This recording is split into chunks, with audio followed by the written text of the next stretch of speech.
त्यामध्ये त्यांनी काहीही जनतेच्या हितासाठी डिलिव्हर केलं हा मुद्दा आणि आम्ही कसं केलं हा मुद्दा हे दोन हा सूर्याने हा जयद्रथ अशा प्रकारचे मुद्दे आम्ही घेऊन आला याच्यामध्ये कोणी काय निर्णय घेतला कोण कोणाला पाडा कोणाला ही महाराष्ट्राची जनता आहे ही जनता एवढी सुखी आहे की या जनतेला एखाद्या वेळी एखादा स्पिरिट तयार होऊ शकतं पण दरवेळी त्या जनतेला कोणीतरी काढून म्हणून कधी वापरू शकणार नाही सुज्ञ जनता आहे आणि ते विकासाच्या बाजूने मतदान करेल असा माझा विश्वास आहे त्यामुळे बाकीचे सगळे मुद्दे बरोबर करतात मराठवाड्यामध्ये नक्कीच चॅलेंज निर्माण झालं होतं लोकसभेमध्ये प्रचंड परिस्थिती होती पण ती युनिक परिस्थिती होती ऐतिहासिक परिस्थिती होती ती परिस्थिती परत पाहायला मिळेल असं वाटत नाही पण मी म्हणणार नाही की संघर्ष सोपा आहे कारण ते मला अगदी आत्मविश्वासाचं आणि उजळपणाचं वाटेल संघर्ष आहेच आणि संघर्ष करणं म्हणूनच आम्ही तिथे येऊ आम्ही लोकांपर्यंत आमच्या विकासाचे मुद्दे देऊ बाकीच्यांना काय मुद्दे द्यायचे ते देऊ शकतो आताच तुम्ही म्हणाला की महाराष्ट्रामध्ये तुम्हाला यश मिळणार आता यशाच्या दृष्टीने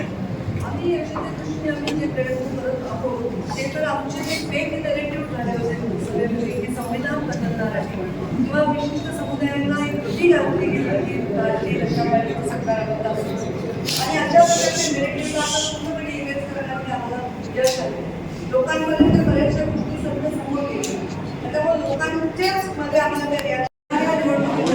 21च्या 21 जागा जिंकण्याचा जंग आम्ही सर्व कार्यकर्त्यांनी मारलेला आहे जेव्हा 2014 मध्ये देशाचे प्रधानमंत्री नरेंद्र मोदी निवडून आले संविधानाप्रती त्यांनी जी निष्ठा दाखवली आणि जेव्हा ते पायऱ्यांवरनं संसदेच्या चढवलेल्या पायऱ्यासमोर डोकं ठेवून नतमस्तक झाले तो क्षण महाराष्ट्राची आणि देशाची जनता अजूनही विसरलेली नाही या निवडणुकांमध्ये 19 मध्ये परत पुनरावृत्ती झाली आणि आता तर 24 मध्ये हॅट्रिक प्रधानमंत्री नरेंद्र मोदींनी केली आणि ते तिसऱ्यांदा प्रधानमंत्री म्हणून देशामध्ये काम करत आहेत त्यांचा आदर्श समोर ठेवून त्यांनी केलेली देशासाठी असणारी कामं राज्यासाठी असणारी कामं ही सोबत घेऊन आमच्या महायुतीचे मुख्यमंत्री एकनाथ शिंदे उपमुख्यमंत्री देवेंद्र फडणवीस उपमुख्यमंत्री अजित पवार यांनी केलेल्या सर्व योजना ज्या अत्यंत आता लोकप्रिय आहेत लाडकी बहीण योजना आहे शेतकऱ्यांच्या आंबाची वीज बिल माफी आहे सोयाबीनच्या बद्दल घेतलेला निर्णय आहे शेतकऱ्यांसाठी घेणारे निर्णय आहे अशी केंद्र सरकार आणि राज्य सरकारचे निर्णय जसं केंद्र सरकारचं कृषी सन्मान योजना आहे केंद्र सरकारने जे काम केले आहे चंद्रापासून ते गावामध्ये काम करणाऱ्या मजुरापर्यंत प्रत्येक गोष्टीवर विचार करून निर्णय मोदींनी आणि केंद्र सरकारने घेतलेले या सरकारचे हे सगळे उत्कृष्ट निर्णय सोबत घेऊन कुठल्याही फेक नॅरेटिव्हला बळी न पडता जनतेने मोदींना हॅट्रिक करून निवडून दिलेलं आहे देशाच्या थोडंसं महाराष्ट्रामध्ये आम्हाला हवं तसं यश मिळालं असं वाटलं होतं की आमचे कार्यकर्ते नाराज आहेत त्यांच्यामध्ये कशी आम्ही उत्तेजना तयार करू कसा उत्साह करू पण ज्या पद्धतीने आम्ही सर्वजण महायुती कामाला लागले कार्यकर्त्यांमध्ये प्रचंड उत्साह निर्माण झालेला आहे नुकत्याच झालेल्या हरियाणाच्या निवडणुकीमध्ये भारतीय जनता पार्टीने जे यश मिळवले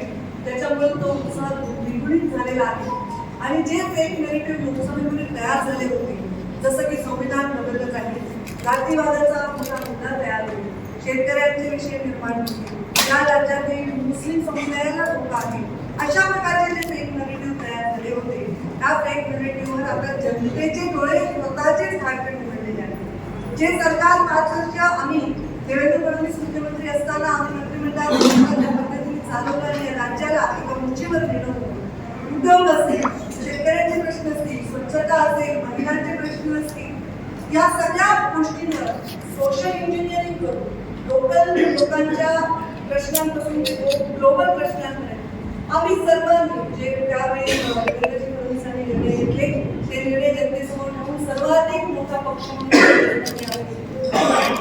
पण एक अशी युती झाली जी युती अपेक्षित नव्हती आणि त्यामुळे काही काळ आम्हाला सरकार बऱ्याच आताचे सरकार आले त्या सरकारने अशा लोकहिताच्या योजना केलेल्या आणि केवळ विकासाचा विकासाची भूमिका घेऊन आम्ही सर्व प्रचाराच्या मैदानात उतरलेलो आहोत आम्हा सर्वांना पक्षाने दायित्व दिलेलं आहे पक्षाने दिलेला आणि महाराष्ट्राच्या केलेला संकल्प आमच्यासाठी अत्यंत महत्त्वाचा आणि मोलाचा आहे आज पुणे शहरामध्ये 6 जागा आपण निवडतो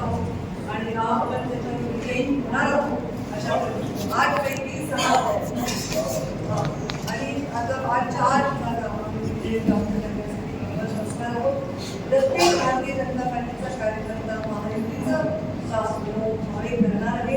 प्रत्येक माहितीचा कार्यकर्ता जो उमेदवार आपण त्याच्यासाठी कष्ट करणार आहे. साहजिक आहे काही ठिकाणी मला असं तर झालं नसेल, पण भाजपच्या कार्यकर्त्यांचा एक संस्कार आहे, भाजपच्या कार्यकर्त्यांचा एक DNA आहे आणि त्याप्रमाणे ते जेव्हा निर्णय होतो तोपर्यंत एखाद्या गोष्टीची मागणी करू शकतात. जेव्हा निर्णय झाला पक्षाचा अंतिम आदेश मान्य करून कामाला लागत असतात. जर सर्व कार्यकर्ते कामाला लागले आहे. आम्ही विजयाकडे वाटचाल करतो. महाराष्ट्र मोदीजींनी एक विजय दिलेला आहे देशाला. या देशाला 100 वर्ष जेव्हा पूर्ण होती, स्वतंत्र काळ मिळवून, तेव्हा हा देश एका उंचीवर करण्याचं त्यांचं एक स्वप्न आहे की इकॉनॉमी अत्यंत सक्षम करण्याचं आणि भारत एक महासत्ता बनवण्याचं त्यांचं जे स्वप्न आहे ते स्वप्न सत्यात सुरुवात ते गेले अनेक वर्ष झालेले आहे आणि येणाऱ्या 5 वर्षात ते त्यांच्या नेतृत्वाखाली महाराष्ट्राला उतरवता यावे. देशामध्ये मोदींचं सरकार असल्यामुळे महाराष्ट्रामध्ये महायुतीचं सरकार देण्याची मानसिकता समाज झालेली आहे. महायुतीने शासनाने केलेल्या योजनांमुळे ती मानसिकता झालेली आहे आणि या देशाबरोबर महाराष्ट्राचा विकास त्याच गतीने व्हावा हे प्रयत्न करण्यासाठी आम्ही सर्व कामाला लागलो. खरं तर जातीचा आणि धर्माचा राजकारण किंवा ध्रुवीकरण करून राजकारण, मुद्द्यांच्या पलीकडे जाऊन कुठेतरी विकास बाजूला ठेवून राजकारण, ही सवय आता महाराष्ट्राच्या नवीन फोकसला लागता कामा नये. महाराष्ट्राचा जो युवा आहे, महाराष्ट्राच्या ज्या महिला त्यांनी स्वतः त्यांचा जो निर्णय आहे त्यांचा सोबत आहे म्हणून आम्ही सर्वजण आज जे सरकारने काम केलं गेल्या 2-2.5 वर्षांमध्ये त्याचं कौतुकच नक्की सगळं होत आहे आणि त्याच्या आधीच्या सरकारने ज्या पद्धतीने काम केलं त्या परत तशा सरकारचं आमच्या डोक्यावर तर नको असं सरकार अशी भावना सुद्धा त्या समाजामध्ये आहे आणि त्याच्यामुळे एक आमच्यामध्ये आत्मविश्वास झालेला आहे. आम्ही आता रात्री दिवाळीच्या दुसऱ्या दिवशी सुद्धा वेळेला घालवता कामाला चाललेलो आहोत. आता मी स्वतः 4 दिवस पुण्यामध्ये आहे. गोष्टी शहरामध्ये वेगवेगळ्या ठिकाणी सभा आहेत. माझ्या सगळी वेगवेगळ्या ठिकाणी सभा त्यांच्या पण सभा आहे, कार्यक्रम आहे. आम्ही सर्व नेते आता या कामाला लागलेलो आपण सर्व सुद्धा माध्यमामध्ये विनंती करणार आहे की या निवडणुकीमध्ये आपल्याला एक वेगळं चित्र 14 लोकशाहीचा स्तंभ आहे हा आणि ते वेगळं चित्र किंवा बातमी तयार न करता एक मेसेज संदेश लोकांपर्यंत जाणं आणि योग्य बातमी लोकांपर्यंत जाणं हा सुद्धा एक महत्त्वाचं दायित्व 14 लोकशाहीच्या समाजासमोर आहे आणि तसं जर झालं तर नक्कीच सहभाग घेऊ शकतो. पण आता आम्हाला महायुतीमध्ये सहभाग आहे आणि या महायुती सरकारच्या काही योजना आहेत त्या योजना फार अत्यंत प्रभावीपणे शेतकऱ्यांच्यामध्ये असा एक लोकसभेमध्ये विषय होता शेतकऱ्यांनी नकारात्मकता निर्माण करण्यामध्ये यश आलं होतं. पण त्याच्यामध्ये आम्ही आता यश मिळवलं आहोत. केंद्र सरकारच्या राज्य सरकारच्या सामुदायिक प्रयत्नाने आम्ही लोकहिताचे निर्णय तुम्ही म्हणालात की जाती धर्मावर आधारित आम्ही करणार नाही विकासाचा अजेंडा आणि आज तुमचे कार्यकर्ते तयार आहेत. पण खालच्या स्तरावर बटेन घेतो कटेन घे हा प्रचार का जोर करतोय? मग आपल्याला त्याची गरज काय वाटायला लागली आपल्या कार्यकर्त्यांना? मला असं वाटत की असं प्रचार विचारावर बसणारे कोणी एखाद्या सोशल मीडियामध्ये काही बोललं असेल मला त्याची कल्पना नसली तर ते संपूर्ण महाराष्ट्राचं मत पक्षाचं वेगळीकरण चालू तरी आता जरांगे पाटलांनी निवडणूक लढवण्याचा निर्णय घेतलेला आहे. तर मराठवाड्यामध्ये एकंदरीत स्थिती भाजपला पोषक नव्हती लोकसभेला, तर आता निवडणूक न लढल्यामुळे पटेंगे को कटेंगे असा विषय तिथे होणार आहे. मला एकच कळतं की पटेंगे तो कटेंगे मुद्दाच आहे. माझं एवढंच म्हणणं आहे की आपल्याला विकासाच्या दृष्टीने आपण बसावं लागतं. पटेंगेचा अर्थ काय? आपण तुम्हीच आणि मी काय वेगळ्या हे निवडून काय वेगळे ते माझ्या बाजूला बसून मी काय वेगळे म्हणजे आपण कळत की आपण आपसात काय वेगळं असं कुठलंही युद्ध आमच्या दृष्टीने चालू नाही. आमच्या दृष्टीने जनतेच्या हिताचे काम करण्यासाठी मोदींच्या नेतृत्वाखाली सरकार स्थापन करून जनतेची सेवा करण्याचा आमचा उद्देश आहे. पण अशा कुठल्याही मार्गांचा प्रमुख प्रवासी कोणी मार्ग मला तर काढतो असं नाही. कुठला तरी एखाद्या विषयात मला वाटतं विषय जरांगेचा निवडणूक लढवण्याच्या बाबा निर्णयावर आपलं काय म्हणणं आहे? त्यांनी त्यांची मराठा कुठल्याही निर्णयाबद्दल माझं काही म्हणणं असं काही कारण नाही. मराठवाड्यामध्ये विशेषतः ओबीसी आणि मराठा या असा एक वर्षभरापासून सगळं आहे. लोकशाहीमध्ये कोणाला निवडणूक करण्याचा तेवढा अधिकार आहे, तेवढाच एक लोकशाहीला निवडणूक नाही लढण्याचा अधिकार आहे. आणि लोकशाहीचे अधिकार फक्त आम्हाला थोडीच आहेत जे आम्ही माझ्यासमोर बसून बोलतोय. लोकशाहीचा अधिकार मतदारांना आहे, ते सगळं पाहत आहेत आणि त्यामुळे ते निर्णय घेतील. त्यांचा अधिकार आहे त्यांनी निवडणूक लढायची किंवा नाही, हा संपूर्णतः त्यांचा अधिकार आहे. त्यांनी निश्चितच त्यांच्या निर्णयावर अनेक लोक जे प्रतीक्षा करत होते, त्या प्रतीक्षा करणाऱ्या लोकांना काय वाटतं हे आपण विचार करा.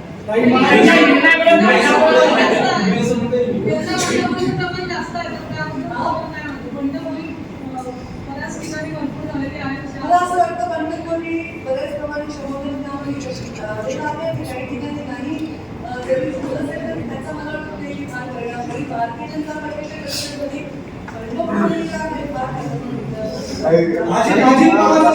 पक्षाच्या भूमिकांना अजित पवारांनी भाजपवरती काही ठिकाणी दबाव आणलाय का? मावळची जागा असेल किंवा पिंपरी चिंचवडची जागा असेल, हे सामुदायिक निर्णय आहे. पण महायुतीचे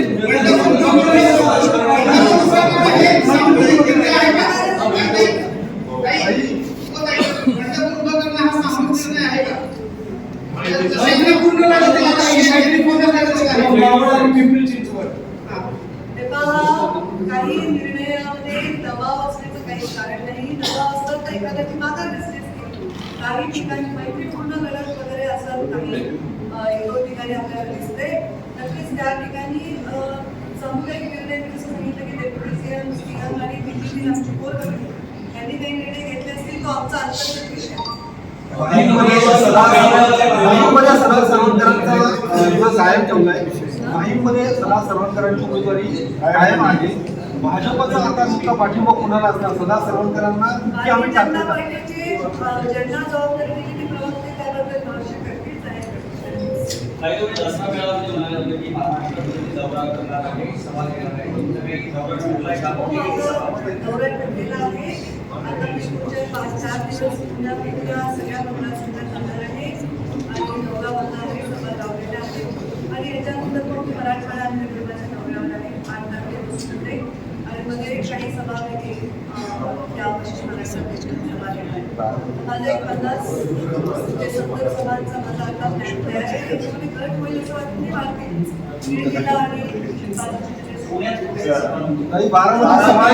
बारामतीत कुठे जाईल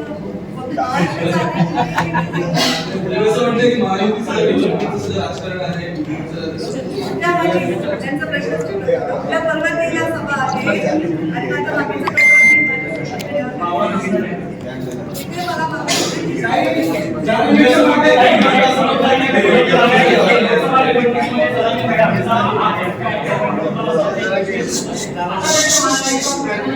शांत राहा. मला असं वाटतं त्यांच्या भूमिकेच्या फायद्या आणि नुकसानावर अवलंबूनच आमची निवडणूक नाही. आम्ही आमच्या भूमिकेवर ठाम आहोत, आम्ही आमच्या विकासावर काम आहोत. आम्ही त्यांच्या भूमिकांवर आमचं कसं करतोय. आमचे तिकीट वाटले गेलेले आहेत, आमचे फॉर्म भरलेले आहेत. फॉर्मच्या मुद्द्यावरची तारीख आज आहे, फॉर्म भरण्याची तारीख घेऊन 8 दिवस झाले. त्यामुळे आम्ही तर त्याच्यावर अवलंबून नाही बसू शकत. आम्ही आमच्या पक्षाचं काम करतोय आणि त्यांची भूमिका लोकशाही त्यांचं स्वतंत्रता आहे. त्यांनी अशी भूमिका घेतली तर काल त्यांनी जी घेतली आज घेतली त्यांच्या फॉलोअर्सना नक्की त्याच्यामध्ये काय वाटतं आपण अभ्यास करण्याचा विषय. राजकारण बाजूला ठेवलं विकासाचं राजकारण बोलायचं. ज्यावेळी पुण्यात मतदारसंघाला पीठ द्यायची वेळ येते त्यावेळी कसब्यासारख्या मतदारसंघात ब्राह्मण उमेदवार दिला जातो. भाजपचे काही नेते म्हणतात तुमचा प्रश्नच आहे. काही काँग्रेसच्या एका उमेदवारांनी माघारी घेतली. मोजराजे एकेका विधानसभा मतदारसंघ महिला आणि बाल कल्याण मुली असतात लाडकी बहीणसारखी योजना राबवली असती तर खरं फायदा आला असता. महिला आणि बाल कल्याण माझी कन्या भाग्यश्री योजना राबवली या धर्तीवर आणि ही योजनाचा तुम्ही रेकॉर्डवर पाहाल त्याचा एक चांगला परिणाम होता. ही योजना मध्य प्रदेशच्या धर्तीवर राबवली. मध्य प्रदेशची सहप्रभारी होते तर मी सतत आग्रह करत होते की मध्य प्रदेशसारखी आपण योजना राबवून मला आनंद वाटतो